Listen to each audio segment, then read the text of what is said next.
ایک ایسا حل جس سے آپ کی مدد ہو سکتی ہے اور حتیٰ کہ میری بھی ہو سکتی ہے، خاص کر اس وبا کی وجہ سے ہر طرف معاشی بحران ہے۔ ہمیں سیکھنا ہوگا کہ ہم اپنے اخراجات کیسے کم کرتے ہیں۔ آپ کو سب سے لیٹسٹ اور سب سے بیسٹ نہیں چاہیے۔ آپ کو گزارا ہو جائے گا اگر آپ ہر دن باہر کھانا نہیں کھائیں گے، اور آپ زندہ رہ لیں گے اگر آپ پیٹ بھر کر کھانا نہ بھی کھائیں تو۔ آپ صلی اللہ علیہ وسلم کی سنت یہی ہے کہ آپ کے اسٹمک میں 1/3 کھانا ہو، 1/3 پانی ہو اور 1/3 ہوا کے لیے ہو سکتا ہے ان حالات میں آپ کو اس سنت پہ واقعی عمل کرنے کی توفیق مل جائے۔ یہ سنت تھی اور ہمیں تب بھی عمل کرنا چاہیے تھا جب ہمارے پاس پیسے تھے۔ اپنے لائف سٹائل کو چینج کریں۔ بہت سارے لوگ جو ہیں جنہوں نے کبھی فیل نہیں کیا تھا وہ بھی کمپلین کر رہے ہیں کہ یار میں اپنے بچے کی فیس نہیں افورڈ کر پا رہا۔ آپ ان سے پوچھیں کہ آپ بھیجتے کہاں ہیں اپنے بچے کو، اور جہاں وہ بھیجتے ہیں وہاں پہ 3 لاکھ روپے تو فیس ہے اس کی۔ ان کو بتائیں کہ بھائی جان ایک اور اچھا اسکول ہے جہاں پر 10 گنا کم ہے فیس۔ آپ اپنی زکوٰۃ جمع کر کے نہیں رکھتے صرف اس وجہ سے کہ آپ کے محلے میں کوئی امیر ہے، آپ نے اس سے کمپیٹ کرنا ہے۔ یہ غلط ہے، اور کبھی بھی شکوہ نہ کریں جبکہ آپ نے اپنے اخراجات کم ہی نہیں کیے۔ نہیں، یہ تو بڑی شرم کی بات ہے۔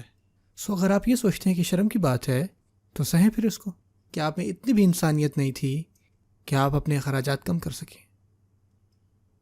آپ کو کوئی ضرورت نہیں اتنا ہائی فائی رہنے کی، اور میں جانتا ہوں کہ لوگ اس سے ایگری نہیں کریں گے، لیکن میرا یقین کریں کہ یہ حقیقت ہے۔ آپ کو ان کو کم کرنا ہے، اس کے اندر کوئی نقصان نہیں ہے آپ کا۔ اگر آپ فائنینشلی اسٹرگل کر رہے ہیں تو سوچیں کہ ایسی کون سی چیزیں ہیں جو اپنی میں زندگی سے نکال دوں تو ان سے زیادہ فرق نہیں پڑے گا۔ بیٹھیں، ان کو لکھیں، اور آپ حیران ہو جائیں گے کہ آپ کتنا زیادہ سیو کر سکتے ہیں اس سے۔ اور پھر آپ کو احساس ہوگا کہ دوسری طرف بہت سے ایسے لوگ ہیں جو واقعی میں مشکل میں ہیں، لیکن اور پھر بھی اللہ کا شکر ادا کر رہے ہیں۔ اور اگر آپ ان سے جا کے پوچھیں کہ آپ نے کیا کھایا تھا، وہ کہیں گے میں نے صرف ایک ایووکاڈو کھایا تھا۔ یقین کریں میں نے اپنے خود کے کانوں سے یہ سنا ہے، اور وہ خوش ہیں اور وہ اللہ کا شکر ادا کر رہے ہیں، 5 وقت کی نماز پڑھ رہے ہیں۔ اور دوسرا یہ آدمی انتہائی اپسیٹ اس وجہ سے کیونکہ وہ اب باہر کھانا نہیں کھا پا رہا، جا کر صرف ہفتے میں 1 دن ہی باہر جا پاتا ہے، اس کے لیے بڑا مسئلہ ہے۔ اور وہ انسان جو ایک پھل کھا رہا ہے وہ اللہ کا شکر ادا کر رہا ہے کہ اللہ تعالیٰ نے کم از کم اس کو یہ تو دیا۔ ہم کہاں پر آ گئے ہیں؟ اسی وجہ سے سبحان اللہ صلی اللہ علیہ وسلم کی حدیث دیکھیں، وہ فرماتے ہیں کہ اپنے سے کمتروں کو دیکھو، اور واللہ آپ اکثر دیکھیں گے کہ آپ بہت سو سے اوپر ہیں مالی اعتبار سے۔ سبحان اللہ، ہمارے ملک میں اللہ تعالیٰ نے ایسی مٹی دی ہے کہ ہم کچھ بھی اگا سکتے ہیں۔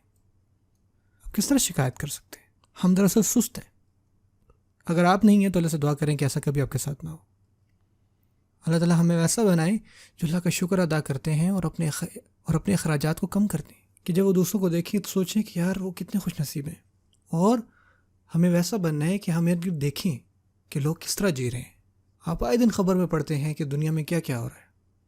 میں UK میں ایک آدمی سے ملا جو کہ سیریا سے تھا، اور وہ سیریا کے امیر خاندانوں میں سے ایک میں سے تھا، اور وہ کشتی کے ذریعے وہاں پہنچا اور اس نے سب کچھ پیچھے چھوڑ دیا۔ اس کے پاس تقریباً ایک پوری گلی تھی جو اس کی خود کی تھی، اور اس کا خاندان ایسے بکھر گیا نا کہ اس کو پتہ ہی نہیں ہے کہ وہ کدھر گئے باقی۔ اور ہم کہتے ہیں کہ ہمارے مسئلے ہیں۔ اللہ، ہم کہتے ہیں جی ہم بڑے پریشان ہیں۔ الٹا اللہ سے دعا کریں کہ اللہ تعالیٰ ہمیں معاف فرمائے۔